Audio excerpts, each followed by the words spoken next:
Hello, you awesome friends. This is your pal, Edwards here speaking. And guess what? We're back for another interview with an incredible winner and entrepreneur. And we've got a very, very special friend of mine who lives in the beautiful Shire of Sydney. Now, the Shire is actually a beautiful suburb in the southern beaches of Sydney. And it's actually where our glorious Prime Minister is from, Scott Morrison. We all know how much I love our Prime Minister. So it's great having you all here. Now, this guy is a wonderful friend of mine. He's a very smart guy. He's a money mindset coach. He's very good with money and helping people make more of it. And also too, as well, I asked him before this interview something interesting about him. He said that he won a dance competition in Paris with a broken arm. I have no idea what it means, but he's going to tell us all about it. Michael de Haan, how are you doing today? Yeah, really good, Ed, yourself. Thanks for having me. It's an absolute honor, Michael. Now, the first question on everyone's minds is, how did you win a dance competition in Paris with a broken arm? Please tell us. Great question. So I think 2 weeks before we were going away, I was playing soccer, and my wife said, don't play because it's so close to going away, you'll get an injury. And I said, don't be stupid. So I actually went down for a tackle, broke my arm. I was in hospital. She wouldn't even come down because she thought I was lying to her. But there I was, plastered up, and 2 weeks out and just trying to work out how we're going to get on a plane. So that's how it happened. So always do what you're told. Yeah. So you said you're going to hear "I told you so" till the day you die. I presume. Yeah, exactly right. Exactly right. And then I was overseas, and we're with a group. So it was a Kentucky group, and they said, "Who wants to get up on stage?" And I like to dance, so I put my hand up straight away. And still had the broken arm. Went on stage, and a few other people did dances, and I won the competition. So I was up on burlesque stage in Paris with a broken arm, winning a competition. So that's my story. So it wasn't just a dance competition; it was burlesque dancing. Yeah. Great job, Michael. Yes. Anyway, I just want to say thank you for being with us. I'd love you to tell us, Michael, how do you help people and how do you add value to people's lives? Yeah, great question. And what I'm finding now is that with the COVID, there's a lot of fear, uncertainty, and stress. And it is a health epidemic, but at the same time, it's a financial one. And we've got a lot of people, even before the COVID, there was 50% or so of Australians that were financially stressed. So all this has really done is it's heightened, I suppose, that stress level, that uncertainty in regard to their lives and not knowing where they're going. So they've lost that at the moment. But what I want to just share was always there, is that there are a lot of people financially stressed, and that's what I do really. So it's really sitting down with the clients and actually working on their financial stress, and it's a lot of it's around their money mindset. And I've got a phrase that I use from Dr. Bruce Lipton, which really resonates with me and people I look after, and that is that your life is a printout of your subconscious mind. So what that means is that a lot of your upbringing from 0 to 7 in regard to money and other relationships is programmed into you from 0 to 7. And 95% of your life is run from your subconscious mind. So in a sense, we're on autopilot. Ed. Wow. And just on that note, what does money mindset actually mean? Can you unpack that a bit more for our wonderful and very attractive viewers? Yeah. So money mindset really means, I suppose, your beliefs and behaviours around money. And again, if you were brought up in a household that had issues with money or limiting beliefs around money, money doesn't grow on trees, all those different sort of concepts that we were brought up with, you've carried that on through your life there. So with that mindset there, if you don't have a healthy relationship with money, you will sort of make poor decisions there. You'll find yourself self-sabotaging in regard to building financial independence, building wealth, and living your best life. So it's really around mindset, and it's really around what your behaviours and patterns are around money. Yeah. Okay, for the sake of the audience, can you give us an example of some poor mindset thinking and some great mindset thinking? I'd love to explore the contrast. Sure. And the ones that we see a lot, and we're seeing it now, is what we call a victim mindset in regard to money. So what they've got, they've had some history, and they've had something that's been quite confronting for them, but that's their story, and they take that through their life. So in regard to making decisions, financial decisions there, they tend to make poor decisions, or they tend to make sure that they don't get above a certain sort of space in their life. So, and they do that deliberately because that feeds the story. So we really got to actually sit down with them and say, well, if we can actually acknowledge the story, respect the story, and then look at ways that can really improve you in regard to living your best life. So I'm seeing that a lot more at the moment, Ed, in regard to the market, and a lot of what I call an innocent mindset. So it's really putting your head in the sand and just saying, if I don't look at it, it's not there. And that's really going back to, in a sense, of childhood. So it's not really showing any sort of accountability. You're living in fear. You know it's going to come and bite you. But if you can sort of just hold off, and think it's not there, well, it makes you feel a bit better. But they're two mindsets I'm seeing at the moment that are affecting a lot of people out there and creating more stress and uncertainty. Yeah. Wow. And what's an example of good principles and ideas, the ones that you advocate that were great? Yeah. And I call it a warrior mindset. So I've got all these terminologies, Ed, but that is really someone that's stepping up and looking at their situation.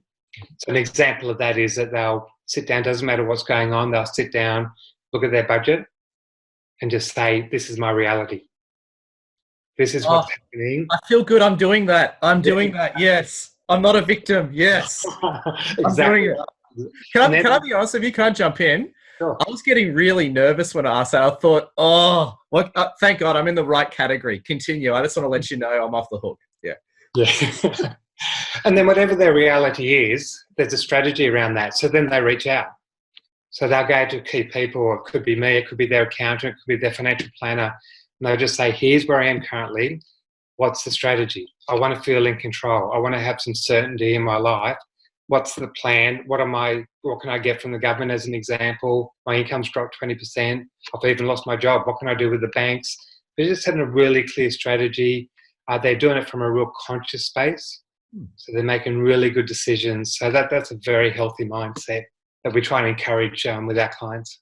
Oh, Michael, I feel relieved because, to be honest with you, I thought when I asked the question, I thought, oh no, I think I'm in I'm in the clear. I've done all that. So I'm really happy. So I'm in the clear. And there's steps that everyone can do, Ed, and that's what I'm trying to encourage and getting out there, speaking to wonderful people like yourself and just really saying people can do something about this and take away that fear, take away that uncertainty by just doing some pretty simple steps there that they can do tomorrow. On that note, Michael, I'm really curious because I agree with, I mean, obviously you're a complete thought leader and expert in the space. I couldn't agree with you more.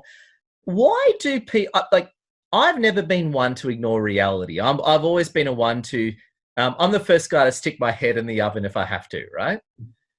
Why do people stick their heads in their sands? What's the psychology? Can you unpack that and explore it? Because I know a lot of our awesome people listening may know someone or even be doing that on a subconscious level. Why do we do that? And what's the strange thinking behind that? Yeah, and I think in Australia in particular, so money is a taboo subject. It's similar to mental health, and there's a lot of shame and guilt around money. So people actually, I've spoken with a few women I look after in the corporate space, and you look at them, they look very successful. So they're very sharp in regard to their job, whether they're coaching or whatever they're doing. They're very good at what they do. And when it comes to money, it's a whole different story. But they don't want to share that because, as I said, there's a bit of shame there. They're just saying, I don't understand money. I'm not confident with money. I don't want to show up in a sense there that I've been going on for 10, 20 years, whatever it is, not really having a clue on how to manage my money. And I wanted to be here and I'm not there, I'm still renting. So there's a lot of guilt and shame. There's a lot of ego in this. And I suppose what I'm trying to get across is that it's a clean slate. You know, we really just need to look at where you are now and what the next 3 to 12 months looks like, and then the rest of your life, really. Changing that sort of mindset, the limiting beliefs. Yeah. I mean, you're a very, charismatic, charming, calming sort of character. Thank you. How do you help people, I suppose, swallow the bitter, jagged pill? How do you help people red pill themselves when they're really fighting reality? What's your advice to someone who's ashamed or just doesn't want to go there? What would you say to them to help them come out of their shells? Yeah. And I think I created an environment that it's safe. I've got that ability to actually, people come into my sphere and they actually want to tell their story. And to be honest, I think people, even like a psychologist, they've got a story. I've got many stories. I share them, so I share my vulnerability, and no one's perfect at it, but it's learning from that. So when people say, "Okay, so what have you done, and how have you done it? Here's my situation. What can you do for me?" and it becomes real. And I said, "There's no judgment. I don't judge people. I've never had that in me." So again, if it's non-judgmental in a safe environment, then people will tell their truth, and it's a big relief for them a lot of times. Yes, I suppose on that one, I suppose what it is that there's no way we can be good at everything, right? It's just Yeah, impossible, right? yeah, There's no way we can be good at everything. I honestly was not good with money, and I learned the hard way. It was one of the reasons why you said before money and mental illness are yeah, two taboo topics. I got both. I was suffering from bad PTSD from my military days, and I yeah, had money problems. So I had two taboos in one, right? yes, yeah, And I remember it's funny that I'm actually more criticizing my younger self. I remember in my late 30s, before I wound up homeless. So this is the outcome of that thinking, right? mhm, But when it came to money, I really did stick my head in the sand when I was in my late 20s. yeah. And you're spot on that thinking. I felt ashamed. I felt really bad about admitting my problems. And when I wound up homeless is when I admitted those problems. Yeah, So yeah. I kind of wish if I came clean earlier, it never would have gone to that extreme. And a lot of it's subconscious, Ed, as well. So a lot of it needs something to happen. So you went to a certain space where you needed to do something, and ideally trying to get someone before that. Yes. Trying to actually, I've been through a lot as well. So it's really trying to now work with people younger to give them that sort of confidence and get them to understand their money types, how they make decisions, what's their money story, and then really transforming that so they live their best life. That's really one of my passions, and even working with women is again one of my passions because I think they need that extra little bit of confidence, their voice. So they're sort of being brought up, generally speaking, not to have a voice. That's changing. I see a lot of young women now coming through and really being stronger and independent, which is great. So there's a lot of work to do with, as I said, women in that space and having financial safety in their world, which is important to them. Yeah, because one of again a lot of friends in the community that we're all part of. I hear this all the time, and I guess you would know this better than me. But my understanding is, isn't it like women over 50 just don't have any money? Women have less super. Women are more likely to wind up homeless later in life. What is all that? Can you explain that to me and our audience? What's that all about, and why is that happening? And that's so the stats are that women have got about 50% less superannuation than men. And they tend to have taken on a carer's role, whether that be looking after elderly parents or bringing up children. So they've been out of the workforce for different periods of time.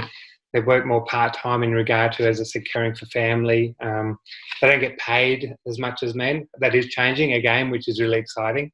So they don't have necessarily the same career path historically that men have had in regard to building up wealth, building up superannuation. Again, that there's a swell in regard to that changing it. But that's the reason behind it. Wow, that's incredible. And so, speaking to more of the positive here, what's your advice to our wonderful viewers around the world? What should they be doing right now during the Corona season to their betterment? Yeah, and that's when I talked about that sort of warrior mindset. So it's really reaching out. So understanding your cash flow, do a budget, and then reach out and just say, I need help. Who's the right people there? What's the strategy for me over the next 3 to 12 months that's going to give me confidence and it's going to give me some clarity because I've got fear, I've got uncertainty. So there's people out there that can do that. There's teams out there. I love doing that. So it's just, as I said, reaching out. We're not great at reaching out.